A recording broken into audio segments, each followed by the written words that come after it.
말이 없던 아이 이슬이 네. 노래할 때는 굉장히 폭발력이 있는 시원시원한 목소리의 주인공이지만 사적으로 만났을 때는 좀 내성적인 이미지가 있을 것 같아요. 좀 차가운 느낌의 그것은 편이고요. 타고난 성격입니까? 아니면 자라왔던 환경일까요? 타고난 성격도 있고요. 네. 환경이 또 저를 더 그렇게 모른 것도 있어요. 어렸을 때? 예, 자, 그러면 이제- 저희 아버님은 종교인이세요.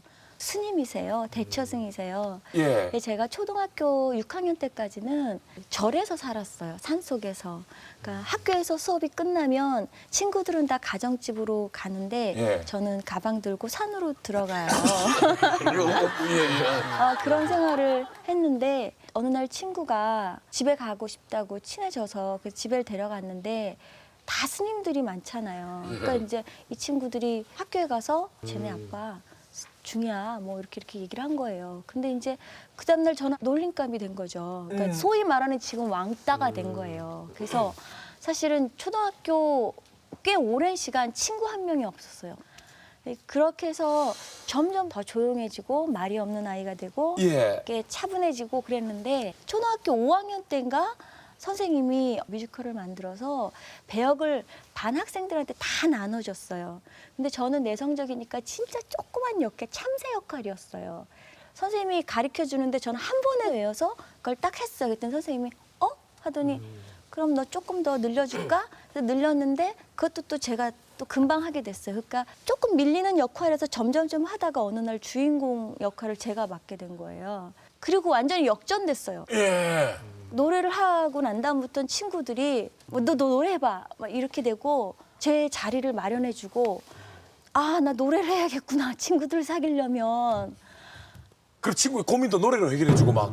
소위 노는 아이들 있잖아요. 근데 그런 친구들이 야 너 일로 와봐 노래해봐 그런다고요. 그러면 이제 제가 이렇게 노래를 해줘요. 그러면 저 노래하고 있는데 막 울어요. 막 울다가 나중엔 자기들의 고민을 얘기해요. 사실은 뭐 집안이 이렇고 뭐 그래서 난 정말 그걸 못 이해해준 아빠가 불만이고 막 그런 얘기를 제가 상담사가 되는 거예요 갑자기. 진짜 신기하네. 그러면 나중에 이제 수업 빠지지 말고 그렇게 해. 그러면 알았어. 노래로 영혼을 울린다는 소리가 정말 현실에서 가능한 일이네요. 그래서 그냥 자연스럽게 말보다는 그냥 노래에 더 빠지게 됐고 노래를 더 많이 하게 됐어요. 어렸을 때 환경은 좀 궁금합니다, 이게. 우리 집 환경은 좀 특이해요, 정말. 그 옛날에 10대 가수 가요제 같은 경우는 막 새벽을 넘기잖아요. 그렇죠. 12시를 넘겨서 네. 하잖아요. 근데 식구들이 그걸 제때 본 적이 없어요. 본방으로 본 적이 없다고? 예, 그러니까 왜 본부터 이제 왜 안 봤을까요? 9시면 식구들 다 자요. 아니 지금도 그래요. 그거는 그리고 새벽 5시면 무조건 다 일어나요.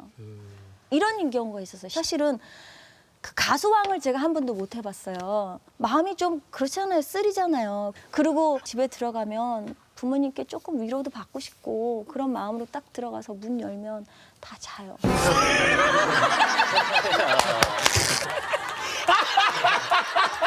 그래서 아무튼 저는 8시에 일어나서 그래도 뭐 아시겠지. 제 마음을 좀 위로해 주시겠지. 그러면 아무 일 없어요. 그냥 뭐 잘했냐? 그리고 더 이상 묻지도 않으세요. 그리고 25년 동안 방송국 한 번 와본 적이 없어요. 식구들이 다. 예를 들어 뭐 주위 사람이라도 야 방송국 구경 한번 하고 싶다. 뭐 이렇게 얘기하잖아요. 예. 근데 그런 말을 해본 적도 없어요. 온 가족들끼리. 예. 제가 뭐 가끔 가다가 방송에서 있었던 어떤 얘기 같은 걸 이렇게 하려고 뭐 요즘은 방송이 이래 저래 그러면 그만해라.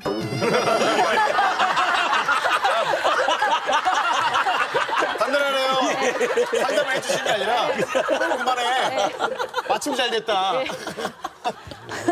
근데 제일 중요한 것은 가족에게 내가 하고 있는 일에 대해서 인정을 받는다는 것은 정말 참 기쁘고 짜릿한 일이거든요. 그럼요. 근데도 네. 불구하고 가족들한테는 스타의 이슬이로서는 전혀 인정을 못 받고 그냥 가족 일원으로서 좀 섭섭한 원망, 또 어린 나이였으니까. 어렸을 땐 분명히 그게 원망스러웠어요. 어쩜 나한테 이렇게 무심하지 않은 게 컸는데요. 무심한 가족 이 예, 느낌이. 결코 무심한 게 아니었어요.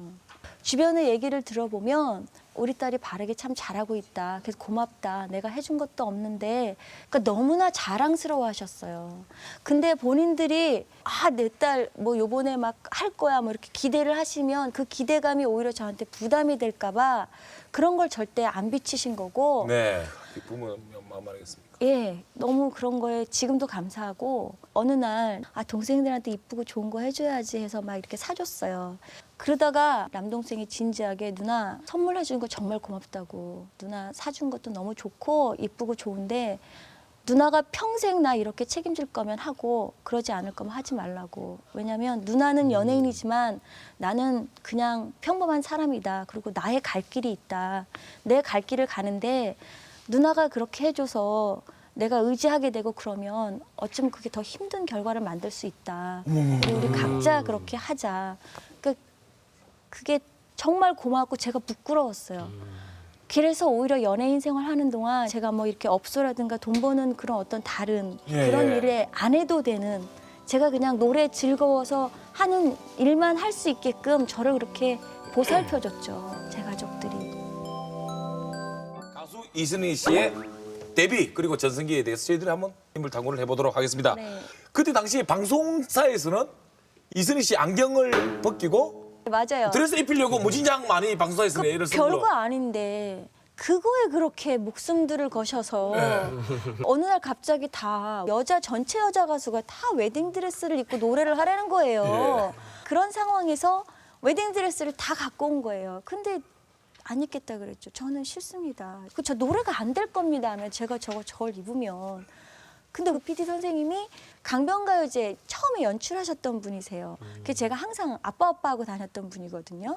이번 녀석아 그런 거예요. 그냥 큰 소리로. 그러니까 이거 입으면 안 되는데 그거 이제 입었는데 생방송이잖아요. 난리가 난 거죠. 다 울음바다가 된 거예요. 객석도 울고 저도 우니까 그 분위기에 묻혀가지고 그냥 노래를 해야 되는데 한 몇 소절을 못 부르고 그냥 멍하니 있었어요. 의상 때문에? 네. 그 약간 방송 펑크 같이 돼버렸어요. 그 일이 있은 뒤로는 전부 다 저한테 뭐 실험 정신을 저한테 하려고 하질 않아요. 팬들은 왜 그랬을까요? 처음 데뷔했을 땐 제가 보이스 한 면이 굉장히 많았잖아요. 네. 정말 여자 팬들이 많았어요. 당시에 이상은 씨하고 저하고는 여자 팬들의 막강함이었고 네. 김한선 씨, 이지연 씨는 남자 팬들의 막강함이었어요. 예. 그 부류가 딱 있었기 때문에 그러니까 아마 그런 감 때문에 울지 않았을까. 예. 그분들 안 부러웠어요? 김한선 씨라든지 이지연 씨 같은 경우 이제. 그땐 그걸 몰랐는데 가끔 그때 뭐 동료 연예인들이나 아니면 그 방송을 했던 관계자분들한테 대시받지 않았냐고 여자 가수인데 그런 게 없었어요? 그런 질문을 하더라고요. 그런데 돌아보니까 없었어요. 그게 왜 없었나 생각해 보니까 미모나 몸매가 되는 완선 씨나 지연 씨가 있는데 우리 자리가 있겠어? 그게 안 됐죠. 마이클 잭슨이 같이 노래 부르자고 제안했다는 게 사실입니까?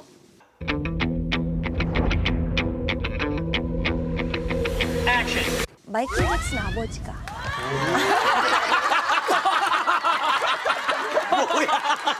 더 놀라운 사람이. 우와. 마이클 잭슨 패밀리 중에 네. 그 마이클 잭슨하고 몇 빼고 나머지 셋은 벌써 결혼을 해서 아이들이 있었어요. 네. 그 아이들과 아시아에 있는 가수들 2-3명을 뽑아서 그렇게 해서 잭슨 뭐 어떻게 해서 7명의 아이를 만들고 싶었던 거예요. 거기 안에 들어오라고 그래서 오디션을 보고 합격을 했어요. 마이클 잭슨 아버지 만났어요? 예, 만났어요. 우와 신기하다. 여기 이제 저를 보겠다고 한국까지 오셔서 마이클 잭슨 아버님께서 너무 신기하다. 예, 하는 걸로 했는데 갑자기 댄스 그룹이라는 거예요. 거기서 막막한 거예요. 그래서 이거는 안 되겠다. 근데 잘 됐으면은 마이클 잭슨이랑 어떻게 이렇게 썸씽이 또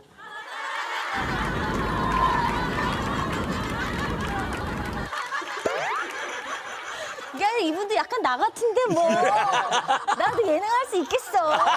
진짜.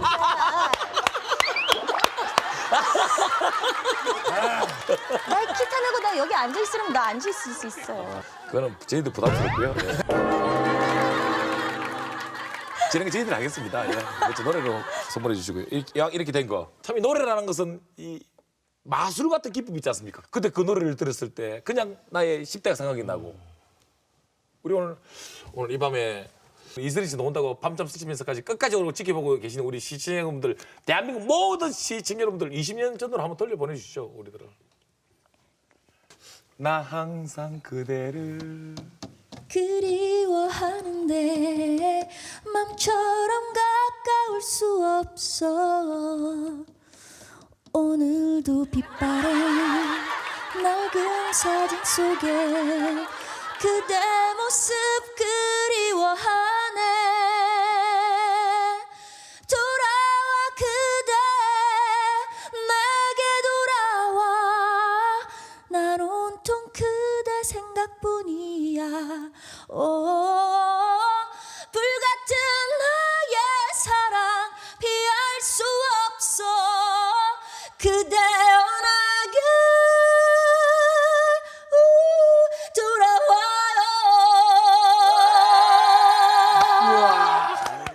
돌아와요. 이제 대한민국 최고의 가수 생활을 하시는데 느닷없이 모든 팬들이 깜짝 놀랄 만한 정치 외도를 하십니다. 제가 가수가 된 다음에 정말 열심히 했던 것이 한 가지 있어요. 그게 뭐냐면 학생 가장 돕기 콘서트라는 거였어요. 이 친구들이 내 앨범을 사주고 내 공연을 봐줘서 내가 이렇게 있는데 어떤 걸 뭘 해줘야지라고 생각하다가 이 학생들 중에 가장인 친구들이 많더라고요. 그래서 학생 가장 돕기 같은 걸 해보자. 그래서 이런 일을 계속 하고 있었거든요. 그런 걸 예쁘게 보셨는지 제의가 온 거예요. 시의원을 하겠냐고.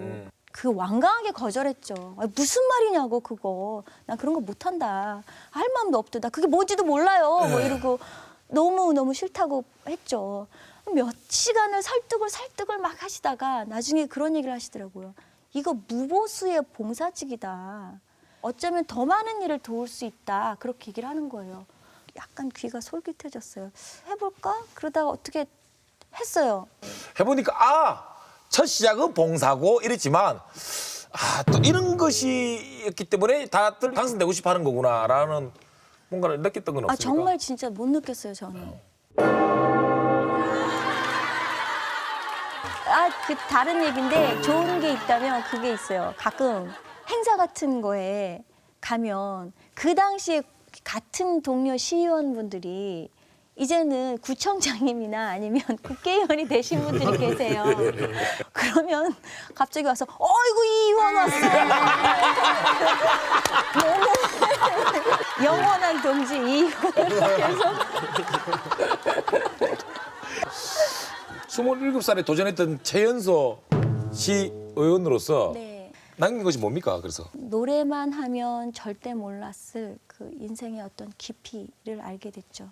노래만 했을 때는 주머니에 잔돈 하나도 안 갖고 다녔으니까 매니저가 사실 다 있어서 늘 저는 가만히 있으면 모든 분들이 다 애써서 저를 다 도와주시거든요. 그런 생활에 익숙하다가 시의원은 매니저가 나가서 뭘 도와줄 거예요. 어떻게 할 거예요? 저 혼자 뛰어들어야 되잖아요. 제가 가서 다른 사람을 위해서 제가 밑바닥부터 뭘 해드려야 되고 이런 일들이었어요. 그런 걸 하면서 사회가 녹록지 않구나 그런 것도 알게 됐고요.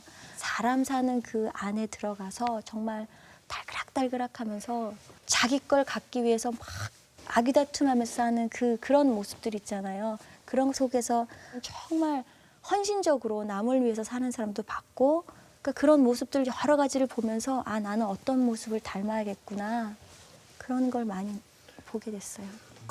이선희의 고민은 얼굴이 너무 심한 동안이라 고민이에요. 드디어 고민 해결.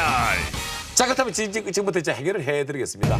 심한 동안 장수 가수가 되는데 내가 볼 때는 한몫했다. 26년째 히트곡 제 얘기를 불러도 전혀 어색하지 않는 것이 당신의 노래를 사랑하는 국민들에게는 세월의 흐름을 느낄 틈조차 주지 않는 신이 내린 동안덕이라고 본인은 생각하는데 인정하십니까? 네. 그래도 동안이 지긋지긋합니까? 지긋지긋하진 않아요. 조금 불편할 뿐이죠. 무릎팍도사가 준비한 신속 노안 대책을 저희들이 알려드리도록 하겠습니다. 금방지도사 신속한 노안 대책. 제일 스치는 바람에 야, 안경 대박이다. 제일 그대 모습 그리워. 요거 하나 쓰면은요 한 700살, 800살까지는 무난하게 보일 수 있습니다. 아, 그럴 것 같아요. 자 스타에게 최고의 기운을 불어넣어 드립니다. 이선희 스타 팍팍 달려라 쏘리 달려라 달려라 달려라 쏘리 쏘리 이 세상 끝까지 달려라 써니. 자 지금까지 이선희 씨가 80년대의 고전이었다면 21세기에는 살아있는 고전이 될 거라 믿어 의심치 않으면서 진이 내는 목소리 절대가 장전 국민가수 이선희 하늘 끝까지 달려라 써니야 야호